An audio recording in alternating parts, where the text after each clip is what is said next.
Hi,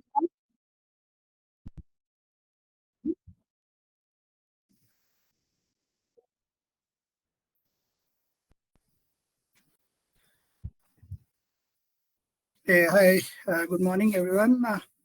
We'll just wait for maybe a few more minutes as we just wait for a few more participants to join. For folks who have joined us, thank you for making it for this Sunday morning for this interesting seminar that we'll have.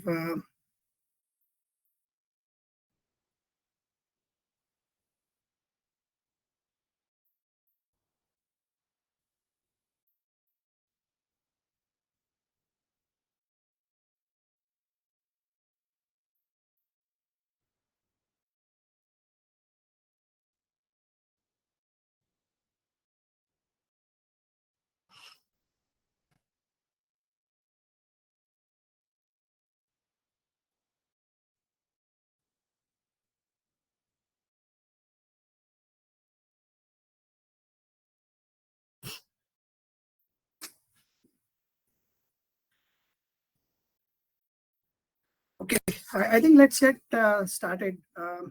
Good morning, everyone. Um, Welcome to this series of investor education webinars that we conduct. And as part of this instance, we have uh, Mr. Shashank Bansal, who happens to be an accomplished professional. And I think he's working along with Signals to help us reshape the entire approach towards the financial market that we want to bring to our investors and traders. As an introduction, Mr. Shashank Bansal, he is a full-time research analyst and is a SEBI-registered professional. He is a seasoned algorithmic trader and investor, a passionate market trainer, and that's what brings him to on this platform and share his learnings, his insights to make sure that the decisions that we as an investor make are like well in the direction that helps in augmenting the wealth for us. As an educational background, he happens to have an MBA from NMIMS and is pursuing his PhD to make sure that yes, he himself strives to push the boundaries for the financial research and education. All these years, he has been like empowering individuals in the actionable market insights, and has really built himself as a trusted name in that financial community, and with a lot of investors showing trust in his insights and the way he has been navigating them in their journey to make more informed decisions, right? A quick introduction on the Signals as a platform. The Signals as a platform has been founded with a mission to make sure that we connect the individuals who happen to be the traders and investors with the right SEBI registered professional, so that they don't end up making decisions or investments which are just taken because of the emotional quotient, but then they make it more from the point which are well researched, researched by the SEBI registered people, and then take a dive into the market with that mentoring being provided by them, right? So as a platform, we have levers and hooks in places which cater to both the beginners and the experienced investors, beginners and experienced traders as well, overall, right? So it so Signals over the last 6 months, ever since we rolled it out, has been becoming a go-to tool in a lot of these aspects for these investors and traders to stay ahead in their market trends overall. So with that, I would hand it over to Shashank to help us get an insight on today's topic. Shashank, over to you. You are on mute, I think. Yeah.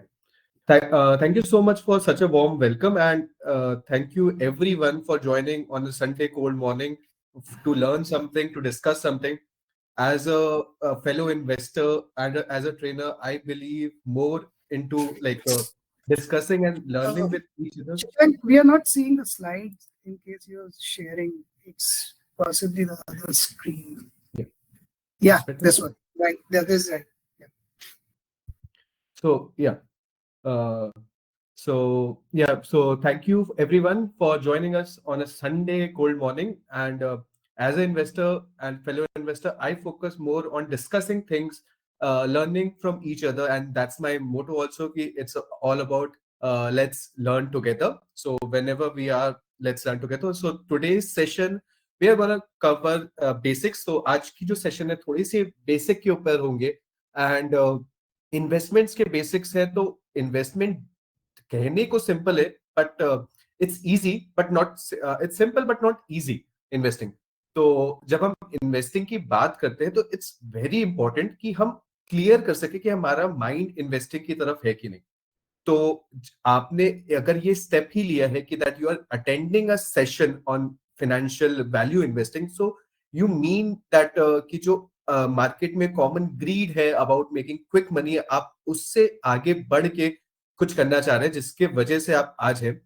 And that's why I even started my session with a quote from Mr. Warren Buffett कि अगर आज you are enjoying the shade, अगर आज you are enjoying the luxury which you are provided with every small things, even if it's a small necessity, आपको जो छोटी छोटी जरूरत की चीजें भी अगर आज आपको मिल रही है, वो सिर्फ इसलिए मिल रही है कि कुछ समय पहले किसी ने उसका पेड़ लगाया था।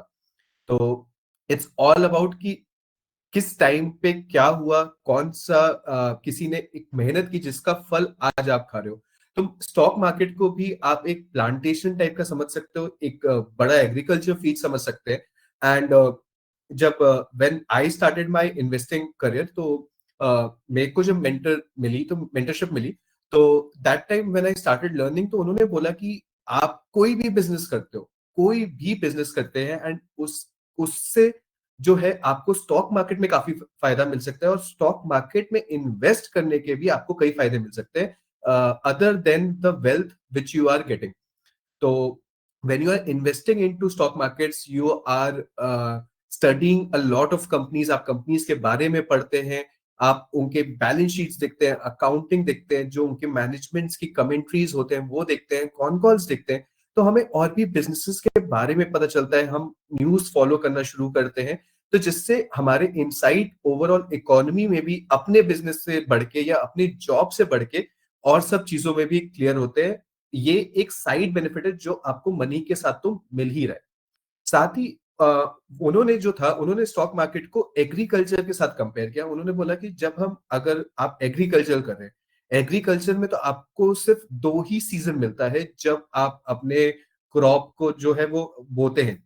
बट अगर हम स्टॉक मार्केट की बात करें, स्टॉक मार्केट में ऐसे 4 सीजन आते हैं, क्योंकि हर स्टॉक्स जो है, जितने भी हमारे लिस्टेड स्टॉक्स है, वो हर 3 महीने में क्वार्टरली रिपोर्ट्स निकालते हैं, जिसके वजह से आपको हर 3 महीने में अपॉर्चुनिटी मिलती है कि आप उन स्टॉक्स में डिस्कस कर सके, उन स्टॉक्स के बारे में और जान सके। उस स्टॉक्स में जब उनकी एजीएम हो रही है, आप मैनेजमेंट से डायरेक्टली बात कर सके, उनके इन्वेस्टर मीट्स में उनसे डिस्कस करें और कर सके, अपने क्वेश्चंस पुट अप कर सके, जिससे आपको स्टॉक मार्केट में और पता चले।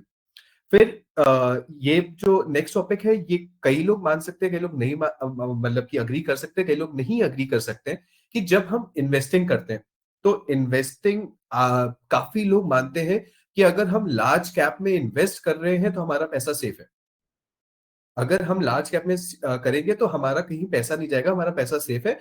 उसी जगह स्मॉल कैप या मिड कैप या मल्टी कैप, सॉरी, और मैं पेनी की बात नहीं कर रहा, माइक्रो कैप, उनमें अगर हम इन्वेस्ट करेंगे तो हमारा पैसा डूबेगा। बट इट्स नॉट अबाउट कि वो किस कैप में बिलोंग करते हैं, बट इट्स डिपेंड अपॉन कि उस स्टॉक में वैल्यू है कि नहीं। तो आज जो हमारा आज का टॉपिक होने वाला है, वो वैल्यू पे होने वाला है कि वैल्यू होती क्या है और वैल्यू क्यों इंपॉर्टेंट होती है। तो आज हम इस पे डिस्कस करने वाले हैं। एंड सेकेंडली, जब तक आप 10 पौधे लगाओगे नहीं, तब तक वो पेड़ बनेगा कैसे? मैं ये नहीं कह रहा कि आपके 10 पौधे पेड़ बन जाएंगे, बट उनमें से अगर 10 में से अगर 4-5 भी आपको पेड़ बन गए तो आपका एक अच्छा गार्डन तैयार हो जाएगा। कुछ मर भी जाएंगे, कुछ में इंसेक्ट्स भी आ जाएंगे, बट आपके पौधे, आप जब तक पौधे लगाओगे नहीं, आप, इसका मतलब कि जब तक आप शेयर लोगे नहीं, आप इन्वेस्ट नहीं करोगे, तब तक आपकी वेल्थ क्रिएट कैसे होगी? तो it's not about cap, but it's about कि आप कहाँ पे वो वैल्यू खोजते हैं और पेड़ लगाते हैं। अगर मैं जो लार्ज कैप की बात कर रहा था, जब 1990 में निफ्टी स्टार्ट हुई थी, उस समय भी 50 स्टॉक थे। आज 2025 में भी 50 स्टॉक है। निफ्टी उस समय 1000 से 26,000 तक ऊपर भी गई, अब 23,500 के आसपास चल रही है। और उस समय से ओरिजिनली सिर्फ 13 टू 15 स्टॉक्स ही अब निफ्टी 50 में रह गए। तो that time with someone believe कि अगर मैं लार्ज कैप में पैसा लगाता हूं तो मुझे पैसा ही मिलेगा, तो वो 50 के 50 स्टॉक्स जो है वो आज लार्ज कैप का पार्ट भी नहीं है, जिसका मतलब है कि कहीं ना कहीं वहां पे जो इन्वेस्टर की वेल्थ है वो डिस्टर्ब हुई है, या वहां पे वो पैसा जो है उसका नुकसान हुआ है। एंड सिर्फ 13 ही है जो उन्होंने पैसा दिया है। तो जब हम इन्वेस्टिंग करते हैं तो इट्स ये अभी आके मैं अपने स्लाइड्स में भी डिस्कस होगा कि it's not about finding the right stock, but it's all about avoiding the bad stocks. अभी मार्केट में कुछ 7,000 स्टॉक्स है, तो क्या हर 7,000 स्टॉक्स अच्छे हैं? तो उसी के ऊपर आज हमारा डिस्कशन रहेगा। एंड तब ये सेशन एक ऐसे टाइम पे आया है कि जब हम रिजल्ट्स के बीच में है, तो रिजल्ट्स का क्या इंपॉर्टेंट आता है। एंड जब मार्केट एक ऑल टाइम हाई से थोड़ी सी नीचे आके करेक्शन पे आई है, एंड आपको फिर मौका दे रही है कि आप इस टाइम अपनी स्टडी करके या अपने रिसर्च एनालिस्ट से बात करके एक वापस अपना पोर्टफोलियो वैल्यू स्टॉक्स में बना सकते हैं। तो आज का हमारा फोकस इस पे रहेगा। अगर किसी को भी कोई क्वेश्चंस होंगे तो they can raise their hand. If they want to discuss on some topics, they can raise their hand, I will unmute them, and let's make this session more interactive. जितना सेशन इंटरेक्टिव रहेगा उतना आपको भी interest आएगा। मैं आपसे कुछ सीख के जाऊंगा, आप मुझसे शायद कुछ सीख के जाए। तो आज का हम अपना मोटिव यही रख के जाते कि आज जो हम संडे मॉर्निंग को अपना सेशन दे रहे हैं, उससे हम कुछ सीख के जाए, कुछ नया समझ के जाए। तो लेट्स स्टार्ट द सेशन। तो जैसे कि मैंने बात किया कि वाई इन्वेस्टिंग, कि जब तक आप पौधे नहीं लगाओगे तब तक वो पेड़ कैसे बनेंगे। एंड अगर आप एग्जिस्टिंग बने हुए जो पेड़ है उनमें ही इन्वेस्ट करोगे तो हो सकता है आपको छोटे छोटे फल मिलते रहे, डिविडेंड्स मिलते रहे, बट वो पेड़ एक नया पेड़ नहीं बना देगा। तो आपको पौधे लगाने बहुत जरूरी है, मतलब कि आपको छोटे वैल्यू स्टॉक्स खोजने की बहुत जरूरत है, क्योंकि जब तक आप वैल्यू स्टॉक्स नहीं खोजेंगे तब तक वो आपके पेड़ नहीं बनेंगे। ये उसका हो गया। सेकंड, जो इन्वेस्टिंग के लिए सबसे इंपॉर्टेंट होता है कि बिजनेस समझना। तो जितना आप कॉम्प्लेक्स बिजनेस में जाएंगे, जब आप, अगर हम एक पेड़ की बात करते हैं तो पेड़, अगर आप एक बड़े फर्म की तरफ बात करें तो उसके बहुत सारे ब्रांचेस होते हैं। हर ब्रांच कोई एक वर्टिकल होता है। तो जब तक आप हर एक वर्टिकल नहीं समझेंगे तब तक आप उस पूरे पेड़ को नहीं समझ सकते। वैसे ही जब आप कोई एक पौधा लगा रहे होते हैं उस समय वो पौधा नया होता है, सिर्फ एक ब्रांच, मतलब कि एक मेन उसका ट्रंक या छोटी सी ट्रंक ही होता है, तो उसको समझना इजी हो जाता है। तो जितना कोई चीज आप सिंपल रखेंगे उतना वो आपके लिए आसान होगी समझने में, उतना आपको उसमें कन्विक्शन आएगा, और उस आप मार्केट करेक्शन में भी बैठे रह पाएंगे। अभी तो मार्केट की करेक्शंस काफी बेटर हो गए हैं पहले के टाइम से। जब पहले जब करेक्शंस आते थे तो सीधा मार्केट आधी हो जाती थी। उस समय भी उस समय के इन्वेस्टर्स ने अब कन्विक्शन के साथ स्टॉक को पकड़ा रहा, या उस समय नया ऐड किया फियर को छोड़ के, तभी वो आज नाम में आते हैं। आज हम वॉरेन बफे, राकेश झुनझुनवाला को कोई क्यों याद करते हैं? ऐसा नहीं कि उन्होंने एक दिन स्टॉक खरीदा अगले दिन प्रॉफिट निकाल के चले गए या क्विक मनी बनाया। उन्होंने उस स्टॉक्स को समझा, पढ़ा, कन्विक्शन रखा। 2-3 महीने नहीं लगे, सालों लगे, और तब जाके उनकी उससे वेल्थ क्रिएट हुई। तो वेल्थ क्रिएट इन्वेस्टिंग से ही होती है। ट्रेडिंग से आप थोड़ा अर्न कर सकते हो, बट अगर आपको वेल्थ क्रिएट करनी है तो वेल्थ क्रिएट जो है वो इन्वेस्टिंग से ही होगी। तो अब एक जो सेकंड मिसकंसेप्शन हमारे टाइप के इन्वेस्टर्स में हमेशा रहता है कि जो प्राइस है, प्राइस बताता है कि स्टॉक सस्ता है कि नहीं। अगर स्टॉक 50 रुपए का है तो मतलब सस्ता है, सिंगल डिजिट में तो और सस्ता है, अगर कोई चीज 2,000 का है तो वो महंगा हो गया। तो जरूरी नहीं है कि प्राइस ही बताए। प्राइस और वैल्यू दो डिफरेंट टर्म्स है। यहाँ पे मैंने एक कोट रखा है कि इन द बाइबल वो बोलते हैं, वो कई पापों के बारे में बात करता है, और इन्वेस्टिंग फील्ड्स में भी प्राइस जो है वो भी कई मिस्टेक्स को कवर करता है। For human being there is no substitute for love. For investing, there is no substitute for paying the right price. Absolutely none. तो जैसे हम इंसान are social animals which need love to sustain, वैसे ही जब आप इन्वेस्टिंग कर रहे हैं तो there is no substitute to right price. Right price क्या होगा कि वैल्यू प्राइस। आप कोई भी प्राइस में अगर आप एंटर करोगे तो हो सकता है वो कहीं ना कहीं आपको इफेक्ट करे भी। And this is the quote by Arnold Vandenberg. He provided that quote in Outstanding Investor Digest in April 2004.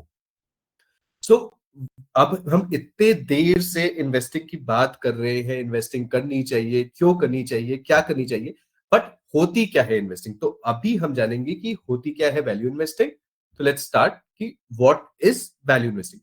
तो अगर आप शॉपिंग करने जाते हैं, यहाँ पे सबको आई गेस शॉपिंग करना पसंद होगा, या कुछ ना कुछ किसी ना किसी चीज की शॉपिंग करना पसंद होगा। अभी भी आपका जनवरी सेल्स लगी है जिसमें लोग सेल कर रहे हैं। तो जब आप शॉपिंग करने जाते हैं तो जब आपको आपका प्रोडक्ट उसके डिस्काउंट पे मिलता है, 20% डिस्काउंट, 30% डिस्काउंट, 50% डिस्काउंट पे, तो आप कितने खुश हो जाते हैं एंड आप उसको लेना चाहते हैं, क्योंकि आपको उस प्रोडक्ट की वैल्यू पता है। तो अगर आप वो प्रोडक्ट मान लीजिए आपको 100 रुपए का है, 1 सेकेंड, हाँ, अगर मान लीजिए वो प्रोडक्ट 100 रुपए का है एंड आप जब सेल पे जा रहे हैं तो वो प्रोडक्ट आपको 80 रुपीज में मिल रहा है एंड 70 रुपीज में मिल रहा है, तो आप हैप्पीली या बहुत खुशी से बात करते हैं and you feel a sense of satisfaction. आपको अच्छा लगता है कि ये प्रोडक्ट जो 100 रुपए का होता है उसको मैंने सस्ते में खरीद लिया। तो value investing is all about identifying the value of the stock, कि वो स्टॉक की क्या वैल्यू होनी चाहिए एंड क्या अभी मार्केट में हमें उससे डिस्काउंट में वो प्रोडक्ट शेयर मिल रहा है क्या।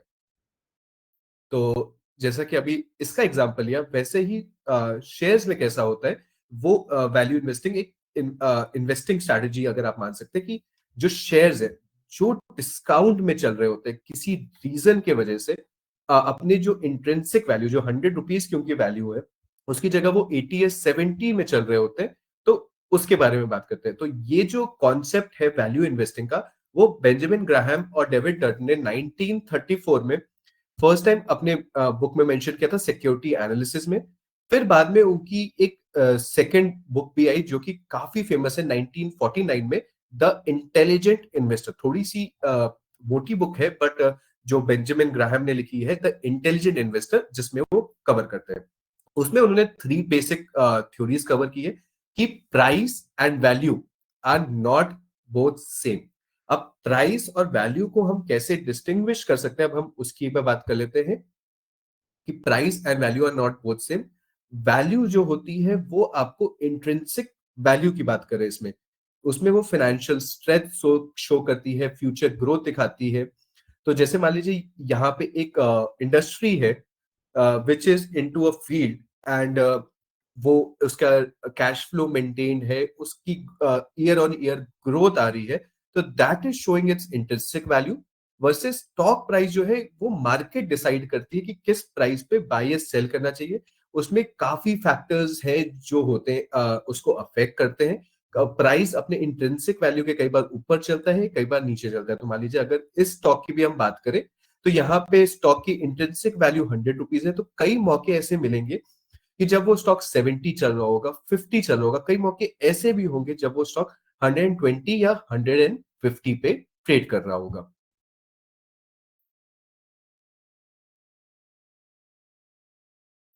अब हम आगे बढ़ते हैं अपने सेकंड थ्योरी पे। तो हमारी जो सेकंड थ्योरी है of value investing is risk. जब मार्केट गिरती है तो लोग समझते हैं कि it's a risk, but it's actually opportunity. जहां सब लोग शाउट कर रहे हैं या बेच रहे हैं कि बेचो बेचो, मतलब सेल, तो उस समय क्या है कि आपको जो है अपॉर्चुनिटी मिलती है कि जो आपका स्टॉक है, या जो आपका स्टॉक है उसकी जो प्राइस है, क्योंकि ऑफ पैनिक ऑफ फियर वो खत्म हो गई है, या उसकी वजह से उसकी प्राइस कम हो गई है, वो अंडर वैल्यूड हो गया, तो आपको एक अपॉर्चुनिटी मिली है टू बाई। आपने बाय ऑन डिप तो सभी ने सुना होगा, but it's not about buy on dip, it's about being in the stock which you find undervalued. Buy on dip आप हर स्टॉक में नहीं करते हैं। थर्ड जो है वो है स्टॉक प्राइस। तो स्टॉक प्राइस जो है लॉन्ग टर्म में अपने इंट्रिंसिक वैल्यू के पास ही रहेगा। शॉर्ट टर्म में स्टॉक प्राइस हो सकता है कि अपने या तो इंट्रिंसिक वैल्यू के नीचे चले या तो अपने इंट्रिंसिक वैल्यू के ऊपर चले। तो यहाँ पे हमने राइट साइड पे लॉन्ग टर्म पे शो किया है यहाँ पे प्राइस, कि कैसे यहाँ पे आप देख सकते हैं कि हमेशा लॉन्ग टर्म पे इंट्रिंसिक वैल्यू के पास है। अगर शॉर्ट टर्म की बात करें तो कई बार हो सकता है कि अगर मान लीजिए 100 रुपीज की इंट्रिंसिक वैल्यू है, वो 50 रुपीज चल रहा है। एंड कई बार हो सकता है कि इंट्रिंसिक वैल्यू जो है वो 50 रुपीज की है एंड स्टॉक जो है वो 100 रुपीज में। तो कई बार ऐसा होता है कि बिकॉज ऑफ थीम या बिकॉज ऑफ मार्केट में क्रेज, या अचानक से हम स्टॉक को बहुत भागा हुआ देख लेते हैं, तो किसी भी प्राइस में एंटर करने के लिए रेडी हो जाते हैं। बीच में ऐसा डिफेंस के साथ हुआ, आपका रेलवे स्टॉक्स के साथ हुआ, पीएसयू बैंक्स के साथ हुआ, जिसके वजह से कई इन्वेस्टर्स उसमें ट्रैप हुए, just because fear of missing out, because of fear of missing out. वो इन सब की हमने एक अपॉर्चुनिटी मिस कर दी, तो अब हम किसी भी प्राइस में घुस जाए एंड हमें उसका बेनिफिट मिल जाएगा तो जरूरी नहीं है।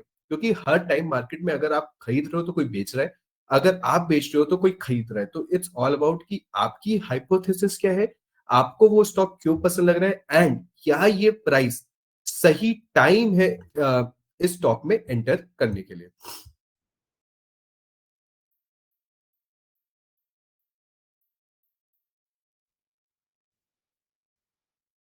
अब जो ये लॉन्ग टर्म की बात है, स्टॉक जो है लॉन्ग टर्म में अपने इंट्रिंसिक वैल्यू में आने में कभी 3 महीने भी लग सकते हैं, 2 साल भी लग जाते हैं। अभी जो भी कोविड के टाइम से आए हैं, दे हैव ऑल, जो नए मार्केट में एंटर किए, हम डेली सुनते हैं कि मार्केट में इतने नए डीमैट अकाउंट खुले, इतने नए इन्वेस्टर्स आए, नया डेली नया पैसा आ रहा है, डीआई इतना पैसा इन्वेस्ट कर रहा है। तो जो भी कोविड के बाद मार्केट में है, उन्होंने अभी तक मार्केट में जो है सिर्फ एक बुल फेस ही देखा है। जो लास्ट 2-3 साल से उन्होंने सिर्फ एक बुल फेस ही देखा है। फर्स्ट टाइम ऐसा हो रहा है कि जब उनको एक करेक्शन देखने को मिल रहा है, ऊपर के हाई से एक करेक्शन देखने को मिल रहा है, तो इस समय can be a good opportunity to put back your money in. जो आप अभी तक बुल फेस में सोच रहे थे कि ये स्टॉक इतना महंगा हो गया है, हम वापस वैसे कैसे घुसे उसमें। तो ये जो मार्केट का करेक्शन है, ये हमें अपॉर्चुनिटी देती है कि जो हम स्टॉक्स ट्रैक कर रहे थे उसमें वापस हम घुस सके, वो वापस अपने वैल्यू के प्राइस से नीचे आए, तो मुझे मौका मिले और मैं उस स्टॉक में अपनी पोजीशन बना सकूं। यहाँ पे मैंने सामने आपके सामने कई इन्वेस्टर्स रखे हैं जो इंटरनेशनली नेशनली नोन है। प्रिंसिपल हमेशा सेम रहता है, इन्वेस्टिंग का तरीका डिफरेंट हो जाता है, उसके सब बिजनेस को समझने का तरीका डिफरेंट हो जाता है। बट अगर आप इन सारे इन्वेस्टर्स को देख लेंगे तो उनके बेसिक प्रिंसिपल्स आपको हमेशा कहीं ना कहीं सेम मिलेंगे। वॉरेन बफे हो गए, चार्ली मंगर हो गए, हार्वर्ड मार्क्स हो गए, सेथ क्लारमन हो गए, रामदेव अग्रवाल अपने इंडिया के, विजय केडिया, राधा कृष्ण दमानी हो गए।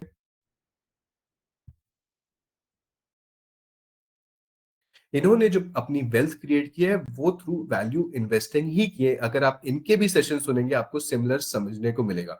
जैसा कि मैंने पहले भी बताया था कि वॉरेन बफे ने बोला है कि value investing is simple but not easy. आपको आपके कॉन्सेप्ट्स क्लियर होने चाहिए, आपके पास आपका पेशेंस होना चाहिए, तभी आप मार्केट से पैसा बना पाएंगे। आपको समझ पाना कि वो जो स्टॉक आप देख रहे हैं वो अंडर वैल्यूड है कि नहीं, एंड कहीं कहीं वो कुछ ऐसा तो नहीं है जो आपको फंसा दे।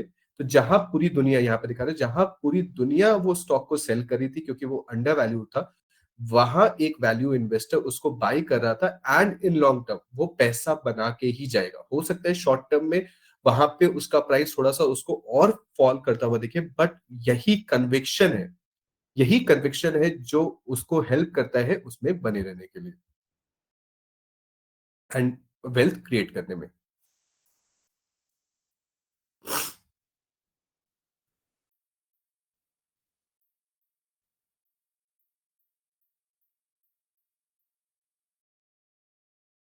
जब भी आप वैल्यू इन्वेस्टिंग करने की सोचते हैं, तो there is four things which you should keep in mind. First is hard work. You have to put your hard work to find that intrinsic value. So stock की इंट्रिंसिक वैल्यू ही समझना सबसे बड़ा क्वेश्चन है कि उसकी असली value है क्या। उसको कैलकुलेट करने के लिए कई लोग कई मॉडल्स यूज करते हैं।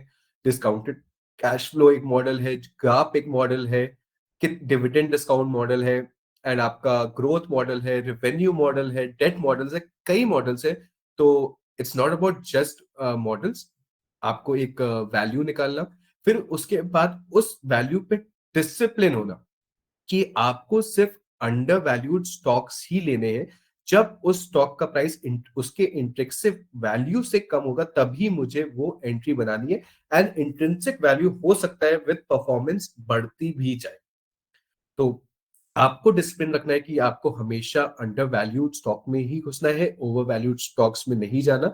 अगर आप ओवर वैल्यूड स्टॉक्स में जाते हैं तो हो सकता है आपको शॉर्ट टर्म में प्रॉफिट मिल जाए, बट उसमें कहीं ना कहीं किसी अगर छोटा सा भी करेक्शन आएगा तो सबसे पहले वेल्थ रिटोरेट करते हुए आपको ओवर वैल्यूड स्टॉक्स ही देखेंगे। थर्ड जो सबसे इंपॉर्टेंट हो जाता है वो है करेज। करेज इसलिए इंपॉर्टेंट हो जाता है कि जब मार्केट गिर भी रही होती है एंड सब पैनिक भी कर रहे होते हैं, तो भी आप जो है अपने वैल्यू स्टॉक्स में पोजीशन बनाए रख सके। सब जब सेल की तरफ है तो भी आप अपने जो स्टॉक्स है क्या वो उस समय कंफ्यूज ना होके उसमें अपॉर्चुनिटी देख के आप कर सके, उसके इन्वेस्टमेंट रिजल्ट पे फोकस करें। जैसे कि अभी बीच में कोविड आया था। कोविड लास्ट जो एक अगर हम लोग सिनारियो समझे, कोविड आया था। कोविड के समय जो स्टॉक मार्केट थी, अगर मैं रिलायंस की बात करूं, रिलायंस 3000 उस समय कुछ 3000 के आसपास अभी प्राइस था। कोविड के टाइम उसका प्राइस आ गया था 900 के आसपास। तो सब इतने डरे हुए थे, सबकी सेल थी, मार्केट में पैनिक था, फियर था कि मार्केट पता नहीं अब कहाँ जाएगी। तो एक सिंपल सा क्वेश्चन है जिस जो मेरे किसी ने पूछा, एंड वो समय इन्वेस्ट भी कर रहे थे एंड उनको कोविड रैली का सबसे ज्यादा फायदा मिला है, जो मेरे को समझने में आया कि उन्होंने बोला कि यहाँ पे मार्केट तो ऐसी गिर रही है कि यहाँ पे दुनिया तबाह हो गई। अगर दुनिया तबाह भी हो जाती है या कोविड ऐसी महामारी हो जाती है तो जो हमने इन्वेस्ट किया है तो उस समय वो पैसे काम भी क्या आएंगे।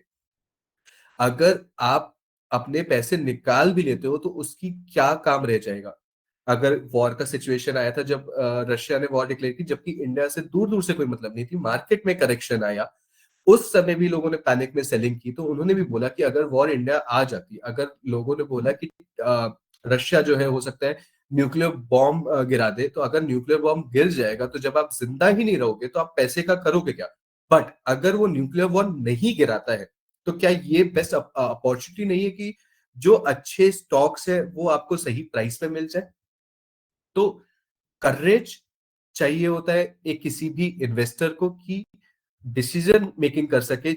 अब क्राउड के साथ नहीं जाना है उसको, हार्ड अपनी जो हर्ड मेंटालिटी बोलते हैं कि भेड़ बकरों की मेंटालिटी जो बोलते हैं उसमें नहीं रखना है। उस समय उसको वैल्यू स्टॉक्स खोज के जो बिजनेस एक्चुअली परफॉर्म कर रहे हैं, जिनको वॉर से कहीं दूर दूर से भी मतलब नहीं है, उनके प्रॉफिट में कोई चेंज नहीं आया, बस एक मार्केट ने पैनिक दिए, तो उसके बाद भी उसमें वो इन्वेस्ट कर सकते हैं क्योंकि उस वजह समय उस पैनिक की वजह से जो स्टॉक है वो सस्ता हो गया है।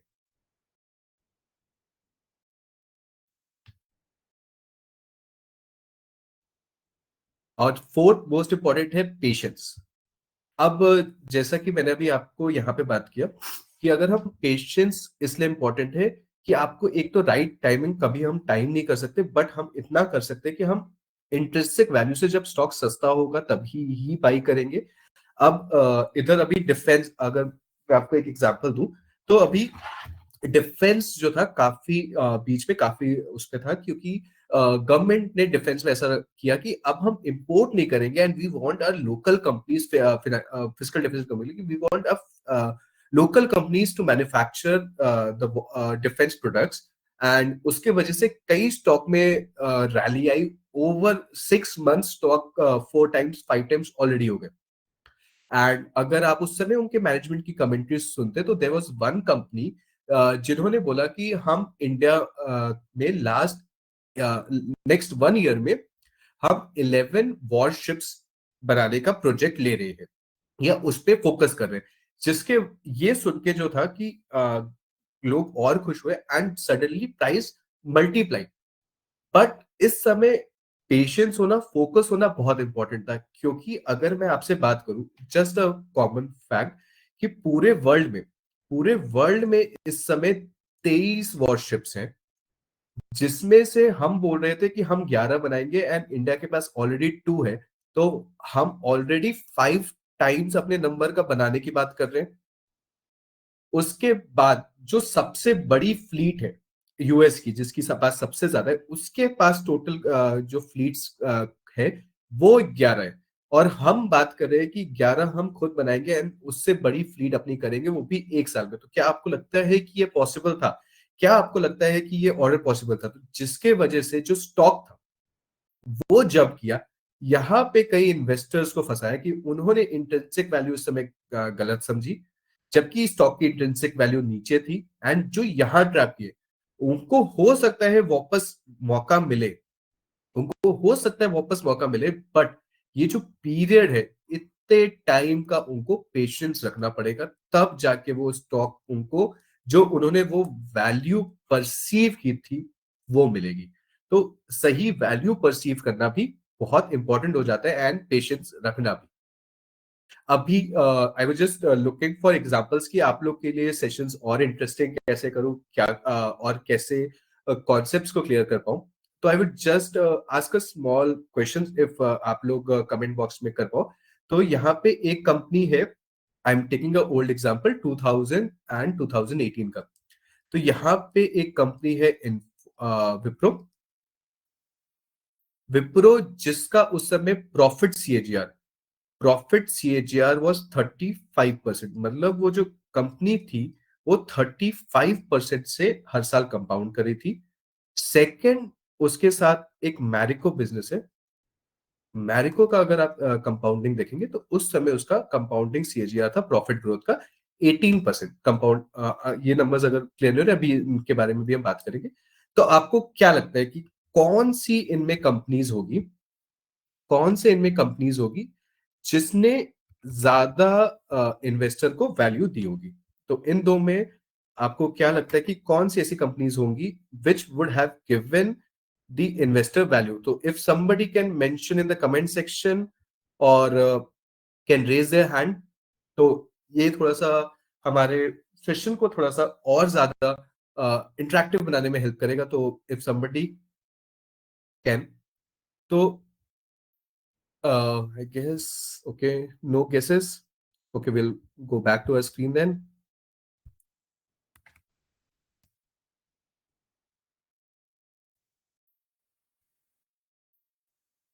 तो अगर आप देखेंगे तो उस 2000 से 2018 ईयर्स में विप्रो ने आपको रिटर्न दिया 8% सीएजीआर का, जबकि अ, दूसरे स्टॉक की जो बात कर रहा था मैं, उसने रिटर्न दिया आपको 25% सीएजीआर का। जस्ट इसलिए क्योंकि जो 2000 का पीरियड था, 2000 का period was the peak of dot com bubble.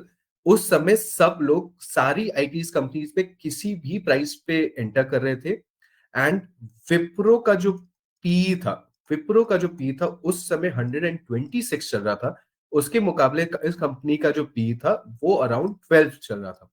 तो पी से तो आप समझ सकते हैं कि विप्रो में लोग 1 रुपए कमाने के लिए 126 रुपए देने को तैयार थे। जबकि इस कंपनी में 1 रुपए कमाने के लिए आपको सिर्फ 12 रुपए देना था। पी का कॉन्सेप्ट अभी हम और समझेंगे, and I have a interesting way of explaining you कि पी कैसे, और हम समझ सकते हैं कि कौन सी पी अच्छी है एंड कैसे आप उसको यूज करके स्क्रीनिंग कर सकते हैं। तो अब मैं थोड़ी सी अपनी स्पीड बढ़ाता हूं, क्योंकि कवर करने के लिए बहुत कुछ है हमारे पास, समझाने के लिए, सिखाने के लिए, आपसे डिस्कस करने के लिए बहुत कुछ है, बट टाइम हमें कम पड़ सकता है, क्योंकि हम एक इंटरेक्टिव क्वेश्चन एंड आंसर्स भी चाहते हैं।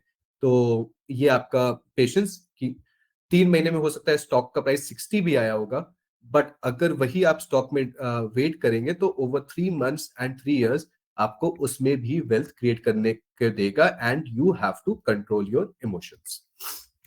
तो अब हम थोड़ा सा और आगे बढ़ते हैं। तो what is value investing, hopefully आपको यहाँ पे सबको समझ में आ गई हो। अब हम अपने नेक्स्ट स्लाइड पे चलते हैं। तो जब भी आप इक्विटी इन्वेस्ट करते हैं, मतलब सर ने बताया भी था कि I am pursuing PhD, and you won't believe कि मेरा टॉपिक क्या है। मेरा topic is protection protection of capital, which is सबसे पहले इंपॉर्टेंट। अगर आपका कैपिटल प्रोटेक्ट है तो आप जिंदा हो। तो प्रोटेक्शन ऑफ कैपिटल कि आप नई अपॉर्चुनिटीज में जा सको, and compounding of growth, this is my topic which for which I am doing my PhD also. कि सबसे पहले तो मेरे लिए मेन फोकस है कि मैं अपनी कैपिटल बचाऊं, एंड उसके बाद फिर उसको कंपाउंड करूं।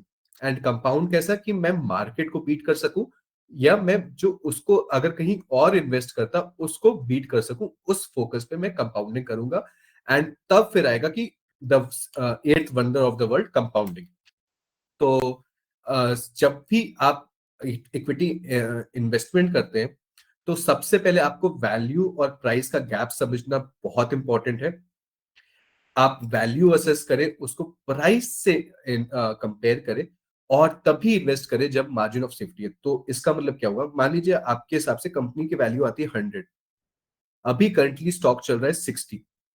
तो यहां पे क्या है कि there is a gap of 40 rupees, जो आप सोच रहे हैं कि ओवर द पीरियड हमें वो एज अ प्रॉफिट मिल सकता है। अब यहाँ पे अगर करेक्शन भी आता है, क्योंकि आपने यहाँ पे एक मार्जिन ऑफ सेफ्टी रखी है, आपको पता है कि स्टॉक 100 रुपए तो होना ही है, ग्रो इसकी कंपनी के फाइनेंशियल्स अच्छे, कंपनी ग्रो कर रही है, तो उस करेक्शंस में भी आप जो स्टॉक को है वो इजिली होल्ड कर पाएंगे। बट वही अगर मान लीजिए स्टॉक की इंट्रिंसिक वैल्यू 100 है, एंड आपने फ्यूचर ग्रोथ देख के या थीम देख के उसको 120 पे बाई किया, छोटा भी करेक्शन आएगा ना, 2% का भी करेक्शन आएगा, वहां पे आपको ये डर लगेगा कि कहीं मैंने स्टॉक महंगा तो नहीं खरीद लिया, यहाँ पे तो बहुत लॉस हो रहा है, मैं इससे निकल जाऊं।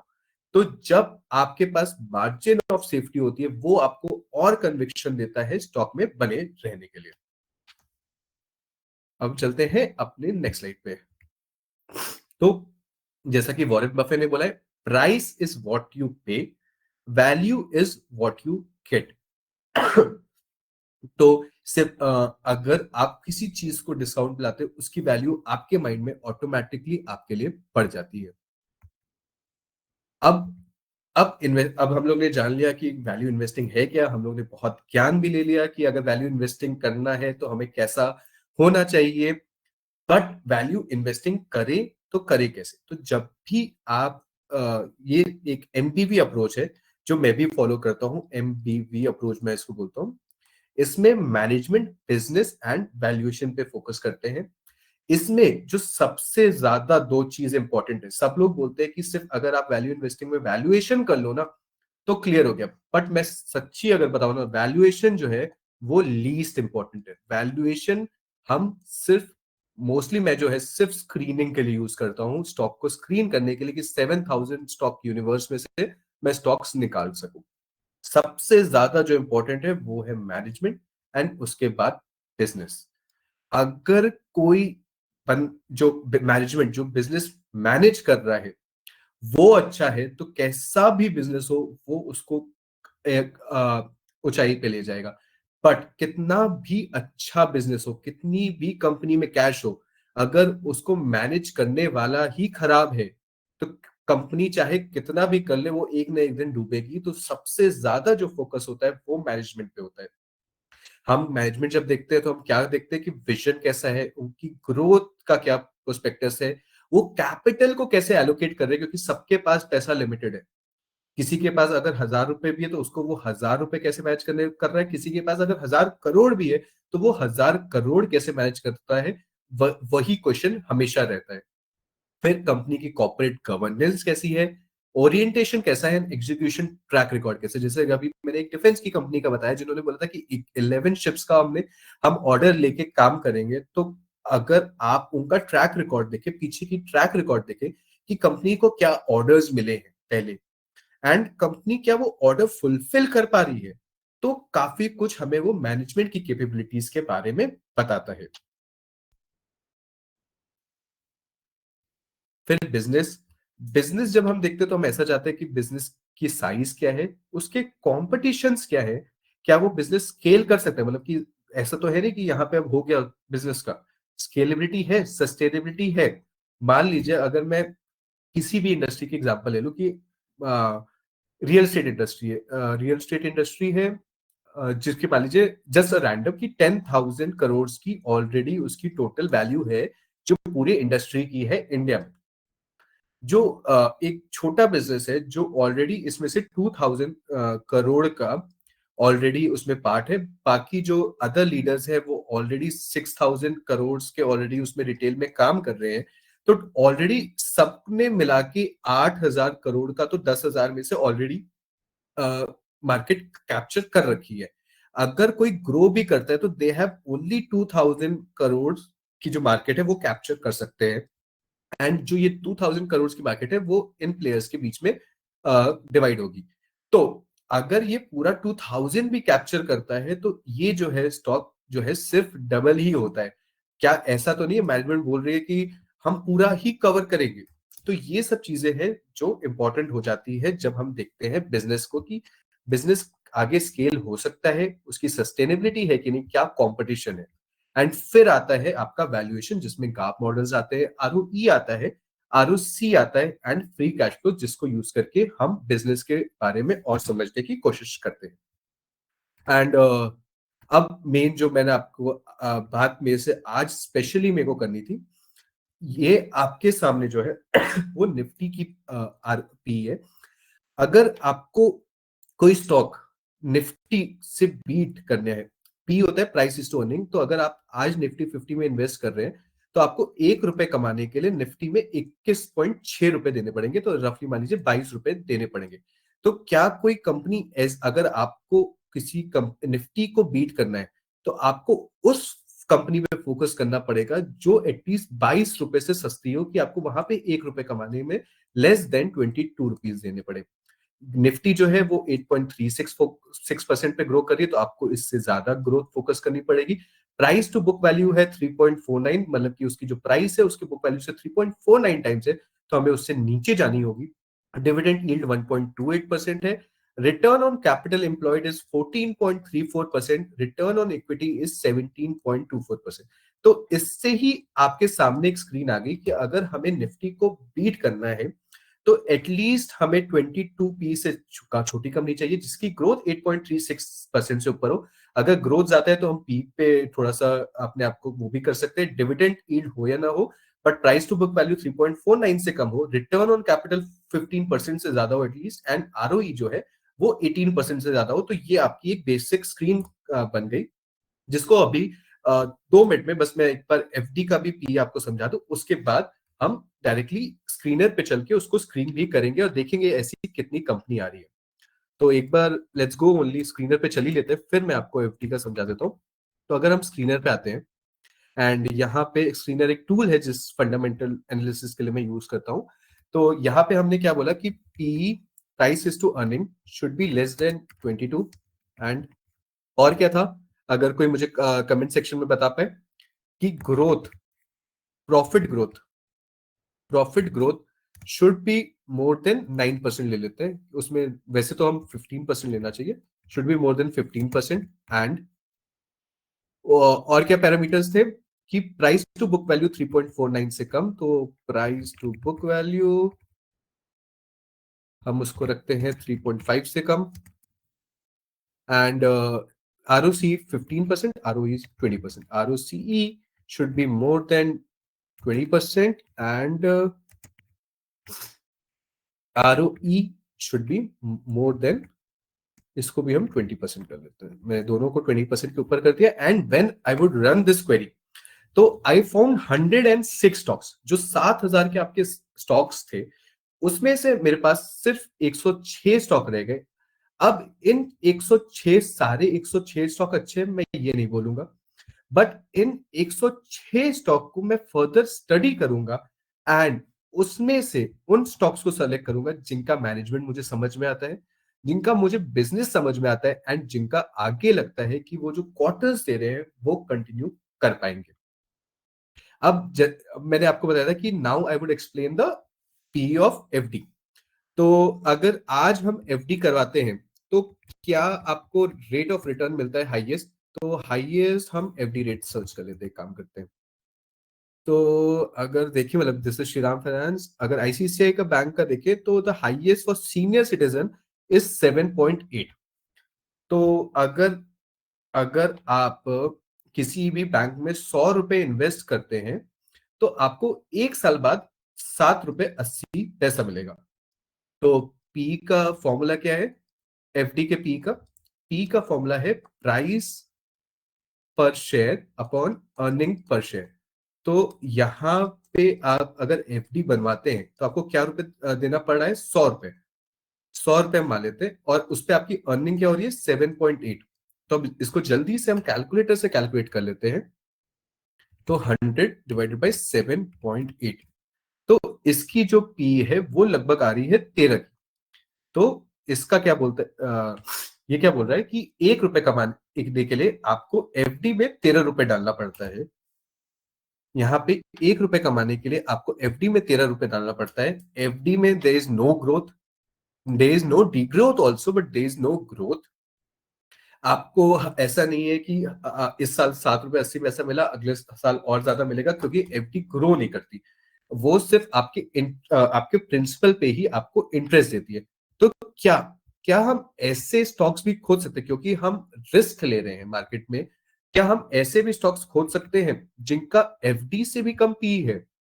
तो आप देखेंगे तो आपको ऐसे 59 स्टॉक्स दिखेंगे जिनका एफडी से भी कम पी है. तो आपको एफडी से भी कम पैसा डाल के आपको उस स्टॉक में पोजीशन मिल सकती है.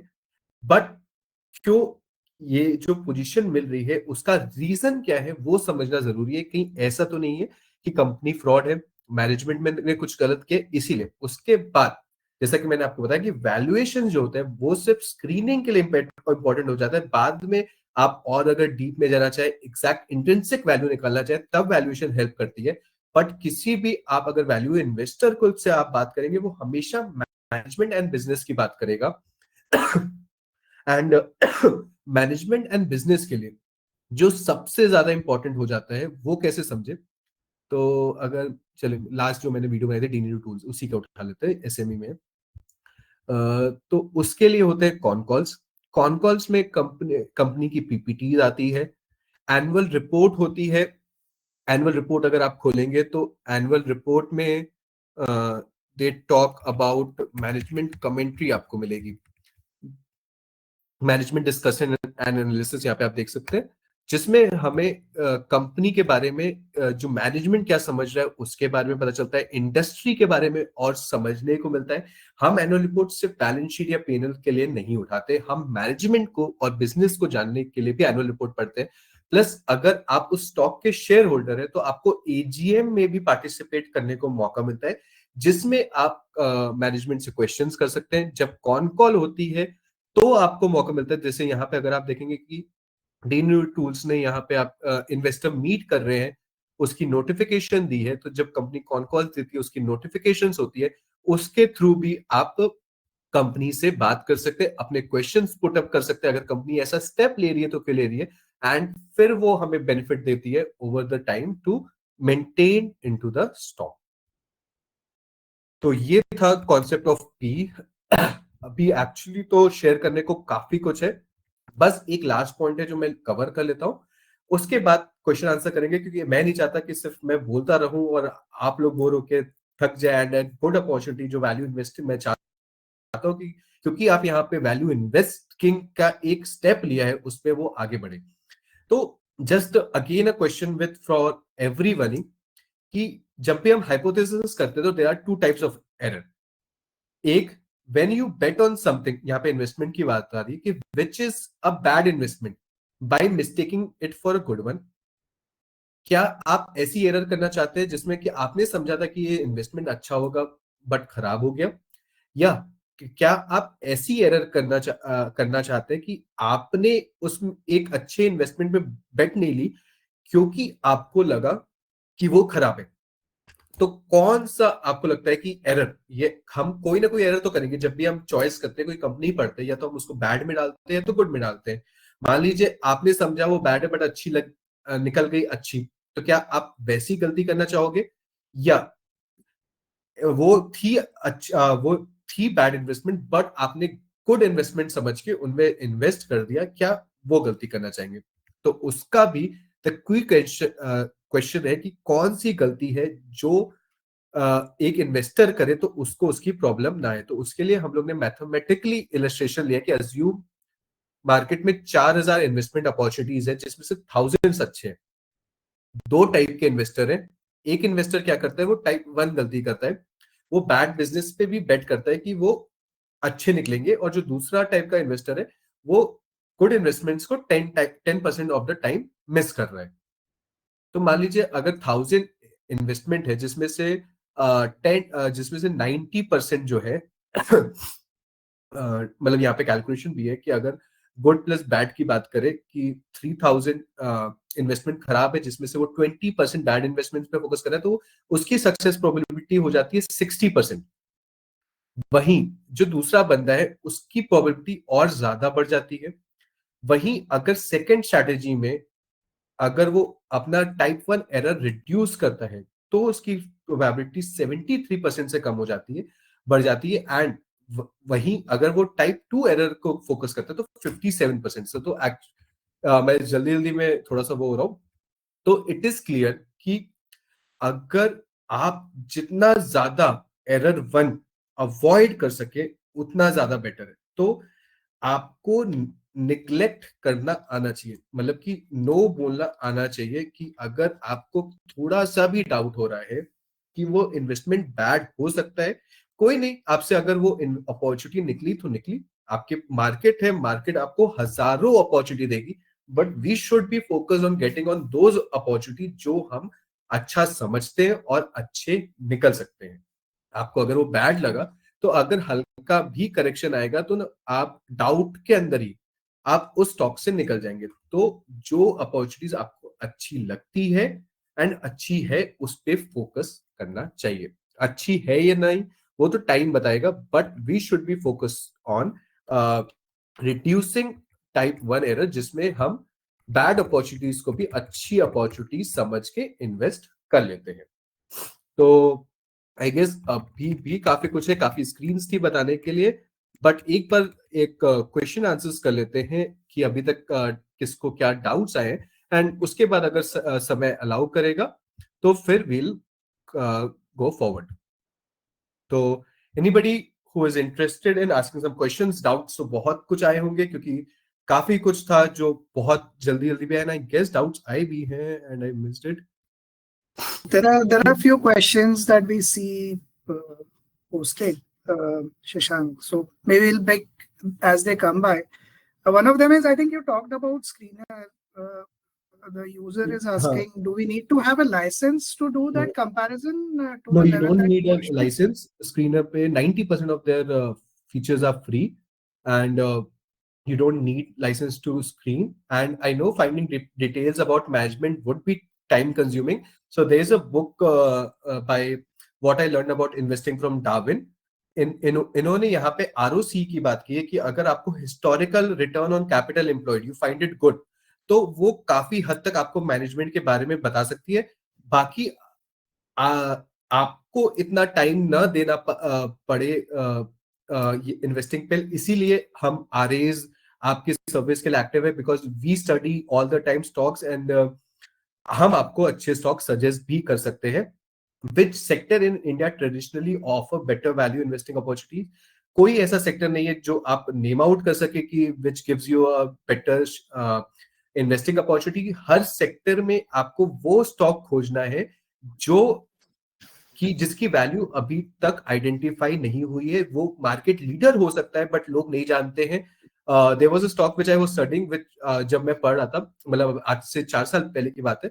That was a market leader, but आप बिलीव नहीं करोगे उसकी उस समय मार्केट कैप सिर्फ 15 करोड़ थी. because it was undervalued because nobody understood that business.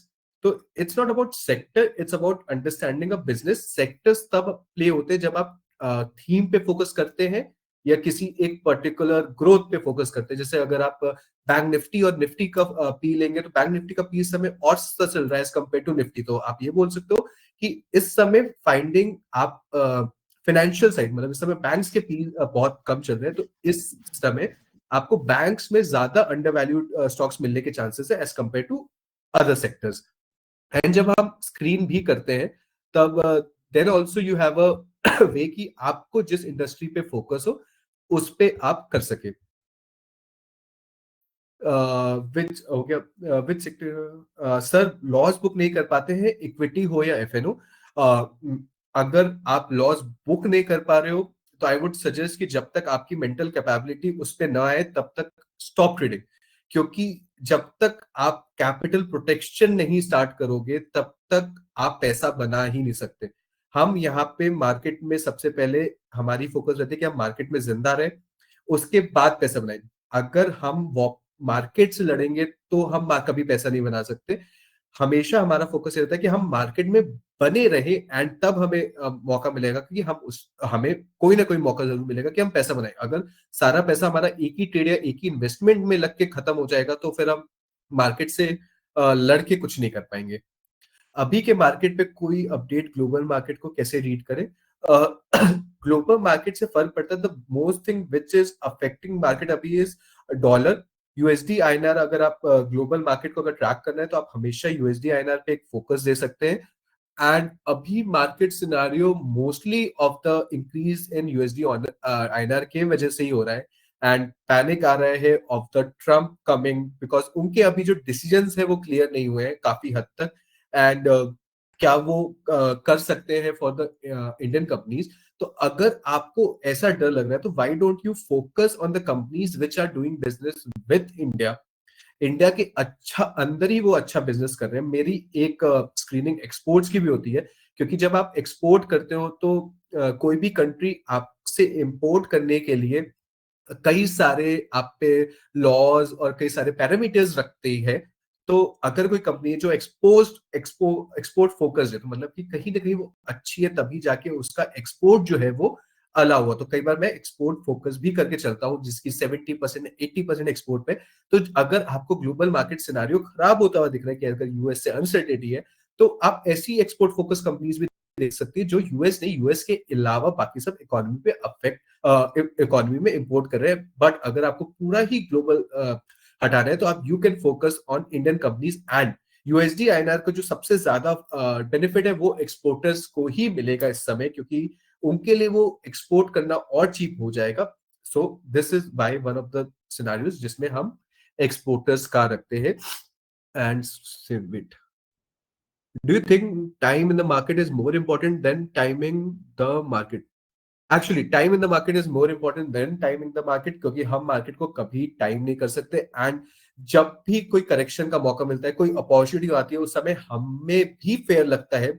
But अगर आप मार्केट में टाइम दे रहे हैं, आपको अपने पर्सनल स्टॉक पे कन्विक्शन है, तो कैसा भी मार्केट आ जाए, आपका स्टॉक 50% भी क्यों ना गिर जाए, बट आपको पता है कि स्टॉक गिरने के बाद भी उसका बिजनेस नहीं खराब हुआ है, उसका बिजनेस अभी भी वैसा ही है, तो भी आप उसमें बने रह पाओगे. Should we invest basis of seasonality? Every January market is bearish. Should we consider that? See, बोलते हैं ऐसा कि जनवरी मार्केट हमेशा ही बेरिश रहती है, बट क्या आप ये अपने स्टॉक के लिए भी बोल सकते हो? Because you are not investing into Nifty 50 या निफ्टी 200 या सेंसेक्स के स्टॉक्स में इन्वेस्ट नहीं कर रहे। अगर आप एक स्टॉक स्पेसिफिक है तो आप उसकी सीजनैलिटी स्टडी कर सकते हो अगर आप चाहो तो। अब लोग फंडामेंटल के साथ थोड़ा सा टेक्निकल भी मिक्स करने लग गए कि दे कम, क्योंकि वो जो वेटिंग टाइम है they want to reduce that. But seasonality of market and seasonality of stocks में बहुत फर्क है। आपको कई यहाँ पे दिख रहे हैं कि स्टॉक्स में 10-20% का लॉस दिख रहे हैं, बट कई स्टॉक्स आपको ऐसे भी दिखेंगे जो अपने ऑल टाइम हाई के आसपास है। हाँ, मार्केट की करेक्शंस में फर्क पड़ता है, बट क्या आप उस छोटे करेक्शन के वजह से आपकी जो पूरी रैली है उसको आप मिस करना चाहते हो? तो शायद होपफुली आपको ये क्वेश्चन आंसर दे पाए आपका। After results, even though results good but share correct, is this just a function of intrinsic value और is market operators play? Actually क्या है कि पहले इन्वेस्टिंग वाज लिटिल स्लो, आपको टाइम पीरियड मिलता था पढ़ने का, सब कुछ करने का। बट जैसे जैसे रिजल्ट आता है, तो अगर हम बड़े स्टॉक्स की बात करें तो there is result expectations and actual result. लोग ऑलरेडी एक रिजल्ट एक्सपेक्टेशंस बना लेते हैं एंड उस रिजल्ट एक्सपेक्टेशन के हिसाब से ऑलरेडी स्टॉक मूव कर चुका होता है। अब मान लीजिए आपने रिजल्ट एक्सपेक्ट मार्केट ने सॉरी आपसे मार्केट ने रिजल्ट एक्सपेक्टेशन बनाया था 20% का, कंपनी ने अच्छा रिजल्ट दिया भी, बट वो सिर्फ 15% पे रह गए क्योंकि मार्केट ने ऑलरेडी 20% का रिजल्ट एक्सपेक्टेशन बना लिया था। तो उसने वो ऑलरेडी प्राइस ने वो 20% की जो ग्रोथ थी ना उसको डिस्काउंट कर दिया था। क्योंकि उसने 15% ही ग्रोथ दी तो उनके सॉरी उनके एक्सपेक्टेशन से नीचे आया and that's why we see a correction in the market. Portfolio is down 18% in last 2 months, even after doing fundamental analysis. Should we average if we believe in stocks value? See, अगर portfolio 18% down है, आप fundamental stocks में, अगर आप अच्छे stocks में, business में कोई चेंज नहीं हुआ है, बिजनेस में आपने जिस हाइपोथेसिस के वजह से उसमें इन्वेस्ट किया था, अगर वो अभी भी है तो आप उसको एवरेज आउट कर सकते हैं। बट जब भी आप उसको एवरेज आउट करें तो बॉटम डाउन अप्रोच भी होना चाहिए एंड टॉप डाउन अप्रोच भी होना चाहिए। बढ़ रहा है तो भी आप उसमें एवरेज आउट करिए एंड गिर रहा है तो भी एवरेज आउट करिए। इन्वेस्टमेंट, अगर मैं अपनी पर्सनल बात करूं तो when ever I find stock exciting या इंटरेस्टिंग, तो I put a small money in it, भले 1,000 रुपए डाल दूं, 2,000 रुपए डाल दूं। उसके बाद क्योंकि जैसे ही पैसा जाता है स्टॉक के अंदर, उसके बाद और ज्यादा दिमाग उसमें चलता है और ज्यादा स्टॉक्स पढ़ने में आता है एंड ट्रैक करते करते फिर मैं उसमें टॉप अप भी एंड बॉटम डाउन में भी उसमें बाई करता हूँ। Due to HMP virus, the market has seen a downtrend recently. However, there are reports that the virus is not as bad as COVID. What situation an investor do in such a thing? अगर HMP virus का square है भी, मैं बोलता हूँ अगर Covid type का virus आता भी है, तो अगर कोविड टाइप का वायरस आता भी है तो फार्मा स्टॉक्स से जो सबसे पहले इफेक्ट करेंगे, तो find good under valued pharma stocks. And उस समय आपको एक अगर ऐसा डर है तो आप कुछ पार्ट अपना कैश रख सकते हैं कि जब वो मार्केट उस टाइप का करेक्शन दे तो आपको एक अपॉर्चुनिटी मिल जाए कि आप वापस एंट्री करें। कुछ पार्ट ही कैश रखेगा क्योंकि अगर वो वैसा वायरस नहीं निकलता तो अगर आप कैश पे बैठे होंगे तो भी आपको बुरा लगेगा। तो you can make your decision on how to do that. Your favourite indicator and time frame on chart? I normally use RSI volume एंड अगर मेरे को इन्वेस्टिंग करनी होती तो I go for weekly and daily chart, उससे ज्यादा नहीं। तो मतलब कि अगर इन्वेस्टिंग के हिसाब से एंड स्मॉल, आई अवॉइड छोटे टाइम फ्रेम के चार्ट्स बिकॉज उसमें काफी नॉइज होता है एंड दे डिस्टर्ब यू। तो I normally go for daily and weekly charts and use the RSI and volume as a normal indicator. Mostly focuses on breakout and everything. See, I have a close to 66,000 invested and have taken a loss of 7,500. I was advised to exit all the stocks. Any advice?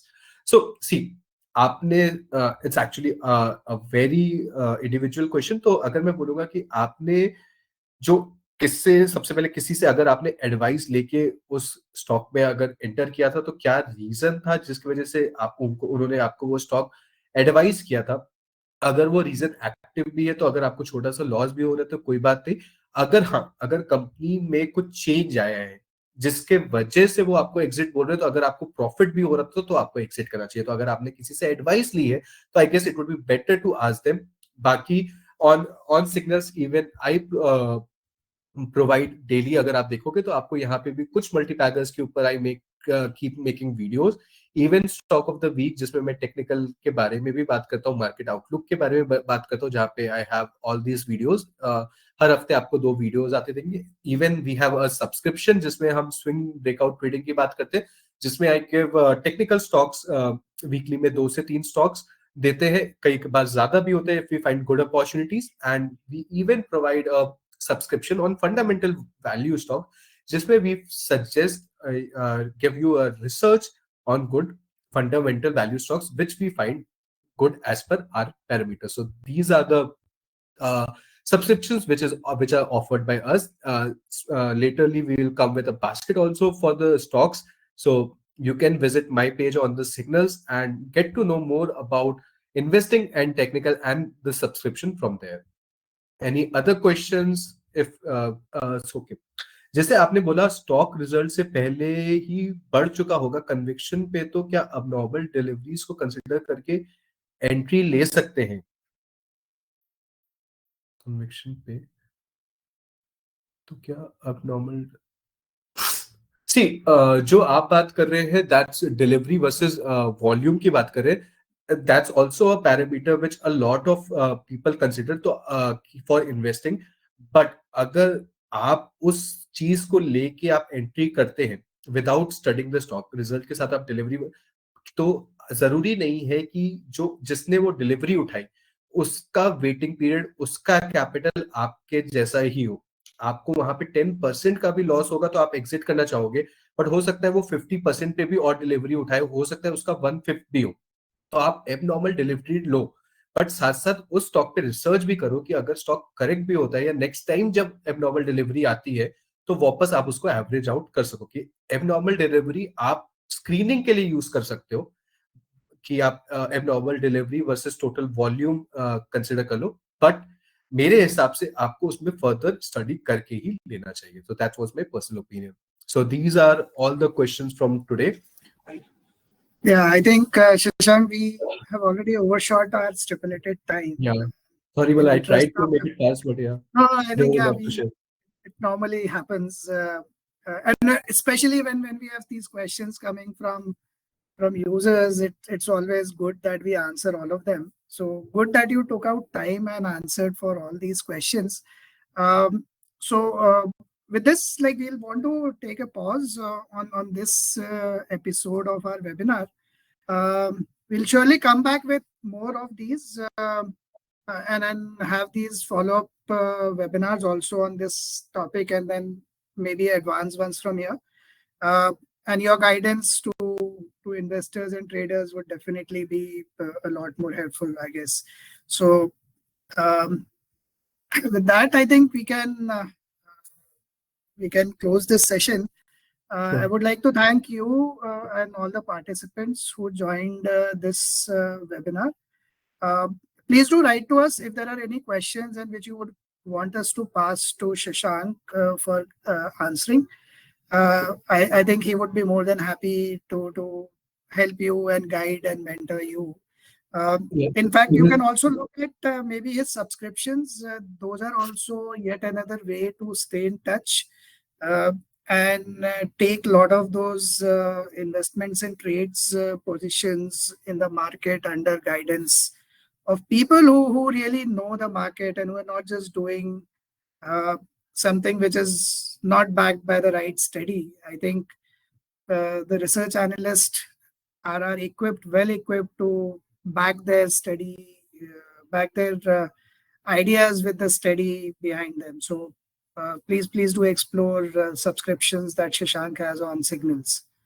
There was just one more question. Sorry to interrupt you. So there is a discount going on our subscription, and especially it's for the weekend till Tuesday. On the subscriptions, the code is multibagger20, 20% discount on all the subscriptions which are available on my page. So you can have a discount on the subscription. Yeah, great. Thanks, Shashank, for helping. I think this would help it more easy for users to make decisions on taking subscriptions as well. Okay. Right. Okay. Thank you, Shashank. Thank you everyone for joining. Thank you so much. Thank you everyone for joining for such a wonderful audience. Thank you.